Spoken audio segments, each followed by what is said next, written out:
ഇല്ല ഒന്ന് പേടിച്ചാ എന്ത് കണ്ടിട്ട് ഇതാരാന്ന് നോക്കി. My God what I am seeing. പോരുന്നു എന്റെ കൂടെ. ഞാൻ ഏഞ്ചലിന്റെ മുറി കണ്ടുപിടിച്ചിട്ടുണ്ട്, നമുക്ക് അങ്ങോട്ട് പോവാം. പോണോ? നിങ്ങൾ വിട്ടോ, ഞാൻ ഇവിടെ തന്നെ മച്ചാനെ. ഓ ഇത് ഞാൻ ഏറ്റു. ഇങ്ങോട്ട് വാ. ഒന്നും ബാക്കി വെക്കില്ല. എനിക്ക് നാളെ താങ്ക് യു പറയും.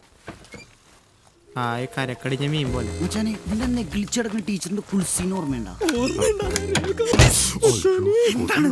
Nothing, door closing sound. You continue. പിന്നെ രാധാ സോപ്പ് അതെ, ഒരു ദിവസം ഞാൻ നോക്കിയപ്പോഴേ നമ്മളിവിടെ എന്തിനാ വന്ന്? നമ്മൾ ഒളിഞ്ഞു നോക്കാൻ. അല്ല, നീ പറയടാ മൊത്ത. ഏഞ്ചലിന്റെ അടുത്ത് എന്റെ ഹൃദയം തുറന്ന് കാണിക്കാം. മച്ചാൻ തുറന്നു കാണിച്ചു. കാര്യം ഞാൻ നോക്കിക്കോളാം. നോക്കണെന്താണ്, നമ്മൾ പ്രസവിക്കാൻ പോണ പെണ്ണുങ്ങളാണ്.